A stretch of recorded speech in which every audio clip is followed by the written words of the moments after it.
मस्त math channel में आपका स्वागत है। चैनल को सब्सक्राइब करें, बेल आइकन को दबाएं व ज़्यादा से ज़्यादा शेयर करें।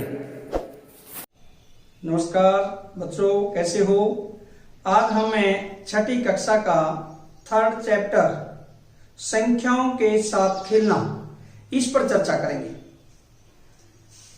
इस चैप्टर में बच्चों एक आता है गुणनखंड, जिसकी हम चर्चा करेंगे। गुणनखंड क्या होता है कि उस संख्या का पूरा विभाजक होता है, जो उसे हम गुणनखंड कहते हैं। जैसे 20 है, इसका पूरा विभाजक जो इसको पूरा भाग कर दे। 2 से भाग हो सकती है, 4 से, 5 से, 10 से, 20 से, 1 से, यानी इस प्रकार जिस से संख्या पूरा भाग होती है वह उस संख्या का गुणनखंड होता है। जैसे मान लीजिए 10 है, 10 के गुणनखंड कौन कौन से हुए? 1 से पूरा भाग होती है, 2 से पूरा भाग होती है, 5, 10, यानी 10 के गुणनखंड कौन से हुए? 1, 2, 5, 10। जो संख्या को पूरा भाग करे उसे कहते हैं हमें गुणनखंड। और जो संख्या होती है, ये संख्या है, ये क्या है? संख्या प्रत्येक गुणनखंड का गुणज है। गुणज क्या हुआ? जैसे 2 है, 2 का गुणज 10, 2, 4, 6, 8, 10, 12, ऐसे 2 के गुणज है। यानी 2 के पहाड़ा में जो संख्या आती है वो उसका गुणज होती है। 20 के बाद भी 22, 24, ये भी गुणज है। यानी जो संख्या होती है अपने प्रत्येक गुणनखंड का गुणज होती है। ये हमने पता लग गया भाई गुणज क्या होता है। एक होता है गुणज, एक होता है गुणनखंड। क्लियर हुआ कि नहीं? गुणनखंड जो संख्या को पूरा भाग करता है वो उस संख्या का गुणनखंड होता है। और गुणज क्या होता है? प्रत्येक गुणनखंड उस संख्या का, यानी जिसके वो गुणनखंड है, एक गुणज है। जैसे हमने एग्जांपल दे दिया 10, जैसे 20 है, 4 का गुणज है। जितने भी इसके गुणनखंड आएंगे आगे 20 के, उन सभी का ये गुणज होता है। और एक प्रत्येक संख्या गुणनखंड है। जो संख्या 1 है, ये 1, ये क्या है? प्रत्येक संख्या गुणनखंड है। कोई संख्या ले लीजिए, 23 अभाज्य संख्या लेंगे, 23 का भी देखिए 1 से, यानी प्रत्येक संख्या पूरा भाग होती है। इसलिए एक प्रत्येक संख्या का क्या है? गुणनखंड। और एक और बच्चों ध्यान देने वाली बात है, गुणनखंड है जो गुणनखंडों की संख्या परिमित होती है, फाइनाइट, परिमित। जैसे 10 है, 10 के 1, 2, 5, 10, 4 ही गुणनखंड हो गए, इससे ज्यादा नहीं हो सकते। और जो गुणज है वो होते हैं अपरिमित। ये ध्यान देने वाली बातें हैं। और जो क्या है? गुणज होते हैं वो होते हैं अपरिमित, इनफाइनाइट। जैसे 2 है, 2 के अगर हम गुणज की बात करें, 2, 4, 6, 8, 10, 20, 22, 24, पता नहीं कितने, वो सारे के सारे क्या है? उसके गुणज है। अब उसके बाद आता है एक, इसी चैप्टर में बहुत ही इंपॉर्टेंट चीज है जो आपने ध्यान रखनी है, संपूर्ण संख्या। संपूर्ण संख्या क्या होती है? Perfect number. संपूर्ण संख्या में क्या होता है? जो संख्या के गुणनखंड है, जो संख्या के गुणनखंड है। जैसे मान लीजिए हमने एग्जांपल 6 ले लिया। अगर हम इसके गुणनखंड की बात करते हैं, 1, 2, 3 और 6, इस संख्या के गुणनखंड कौन कौन से हुए? 1, 2, 3, 6, ये इसके गुणनखंड है। संपूर्ण संख्या कौन सी होती है? यानी हम कहते हैं इसको परफेक्ट नंबर। कौन सी होती है संपूर्ण संख्या? जब उस संख्या के गुणनखंडों का योग, यानी इन सभी जो गुणनखंड है इनका टोटल अगर हम ऐड कर दें सभी को, और इस संख्या का 2 गुना हो। जैसे 6 का 2 गुना 12, 1 2 3 और 3 6 6 12 12 हुआ इसका टोटल। तो इसका मतलब 6 एक संपूर्ण संख्या है। ऐसे ही मान लीजिए 28 के 1 2 4 7 14 28। अगर हम इन सभी का टोटल करते हैं, ऐड करते हैं, 3 और 4 7 और 7 14 और 14 28, 28 और 28 56, यानी इन सभी का टोटल कितना आया 56। तो ये क्या हुआ, इस 28 का क्या हुआ, ये 2 गुना। जब किसी संख्या के गुणनखंडों का योग उसका 2 गुना होता है उसे हमें क्या कहते हैं, संपूर्ण संख्या, परफेक्ट नंबर। अब इस चैप्टर में हम करेंगे प्रश्नावली 3.1। प्रश्नावली 3.1 का पहला सवाल आपके सामने है। निम्नलिखित संख्याओं के सभी गुणनखंड लिखिए। सारे के सारे गुणनखंड लिखने हैं।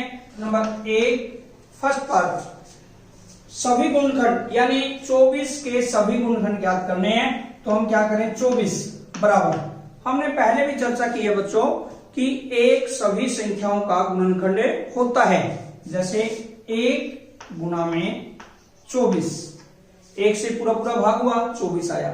फिर हम चेक करेंगे 2 पर, 2 गुना 24 को जब 2 से भाग देते हैं 12 दूनी 24, इसका मतलब 12 आएगा।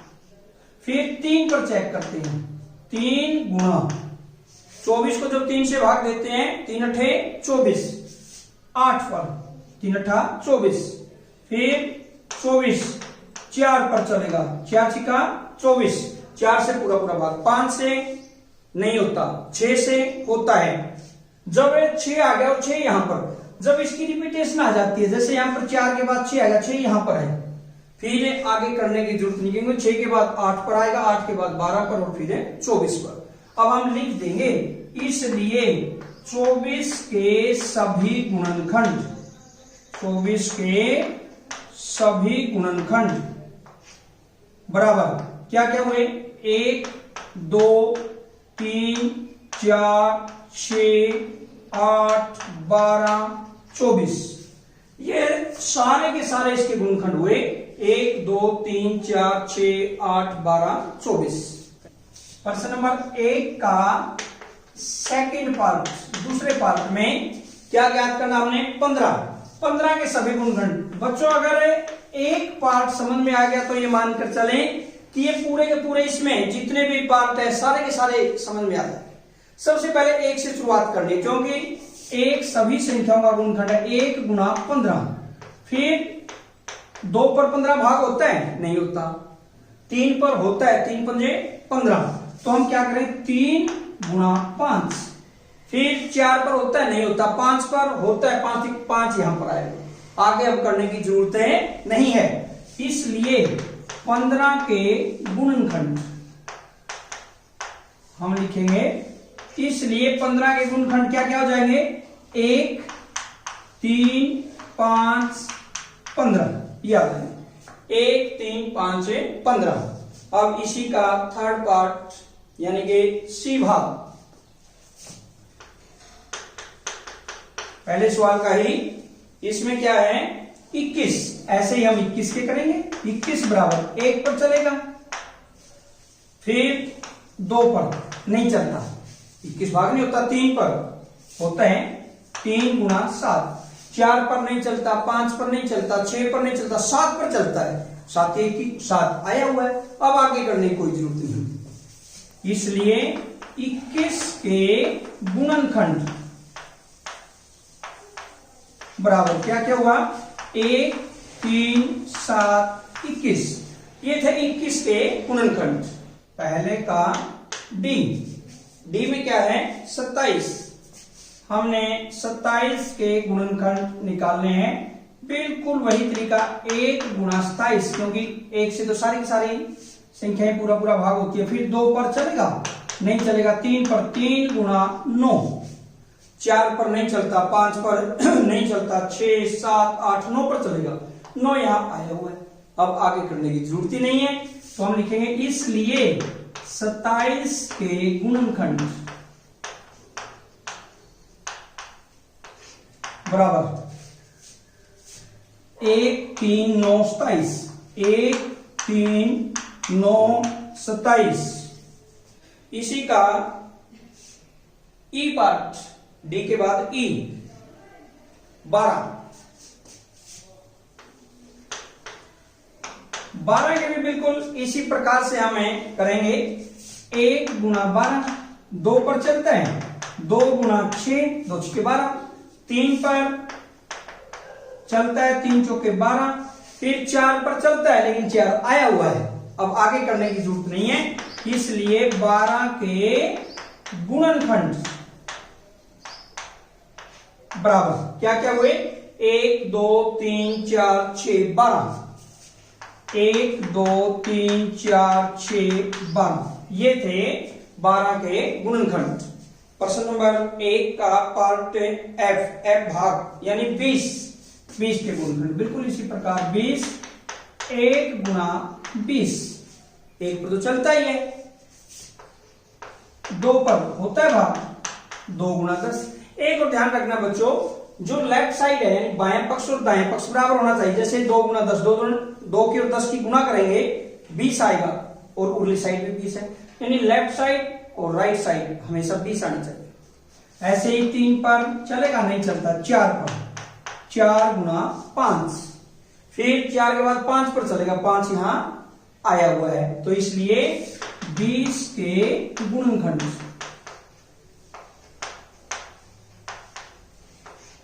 बराबर 1 2 4 5 10 20, 1 2 4 5 10 20, ये हो गए 20 के गुणनखंड। अब हम करेंगे पार्ट जी यानी जी भाग 18, ऐसे ही 18 ही कर लेंगे। 18 बराबर 1 गुना 18, 1 पर चला, फिर 2 पर, 2 गुना 9, दोनों में 18, 2 पे भाग होता है, लेफ्ट साइड राइट साइड बराबर है। 3 पर, 3 गुना 6, 4 पर नहीं चलता, 5 पर, 6 पर चलता, 6 आया हुआ है, तो इसलिए 18 के गुणनखंड क्या क्या हुए? 1 2 3 6 9 18, ये हुए 18 के गुणनखंड। पार्ट एच भाग 23 का 1 पर तो चलेगा ही, ये तो चला ही देना है, उसके बाद सोचना है। 1 पर सभी संख्याएं भाग होती है, 1 प्रत्येक संख्या का गुणनखंड होता है। 2 पर नहीं चलेगा, 3 पर नहीं चलता, 4 5 6 7 ऐसे हम देखते हैं बिल्कुल भी नहीं चलता, ये 8 9 10 11 12 करते करते, तो इसलिए 23 के गुणनखंड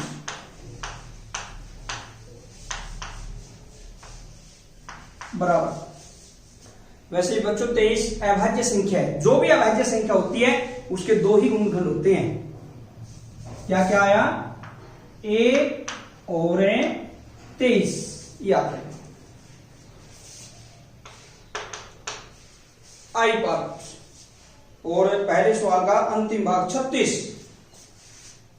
36 बराबर 1 गुना 36, 1 पर चला, फिर 2 पर चलेगा, 2 गुना 18, 18 तो नहीं 36, फिर 3 पर चलेगा, 3 गुना 12 किया 36, 12 आ गया, 4 पर चलेगा, 4 गुना 9, 5 पर चलेगा, नहीं चलता, 6 पर, 6 गुना 6, अब रिपीट हो गया 6 गुना 6, अब आगे करने की हमें जरूरत नहीं है, आगे तो भी 6 के बाद 9 आएगा, 12 आएगा, 18 आएगा, 36 आएगा। और आपने एक बार फिर मैं पुनः बता रहा हूं आपको, लेफ्ट साइड और राइट साइड बराबर होनी चाहिए, इन दोनों गुणा करेंगे 36 ऐसे, ये इसके गुणनखंड होते हैं, इसलिए 36 के गुणनखंड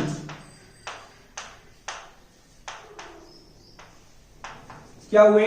1 2 3 4 6, इसको डबल लिखने की जरूरत नहीं क्योंकि 6 तो एक ही बार आएगा, 9 12 18 36, 1 2 3 4 6 9 12 18 36, ये थे 36 के सभी गुणनखंड। और ये था आपका प्रश्न नंबर 1।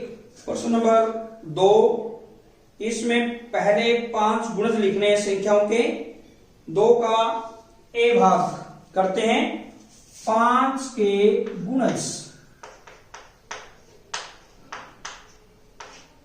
बराबर, पहले 5 गुणज लिखने हैं।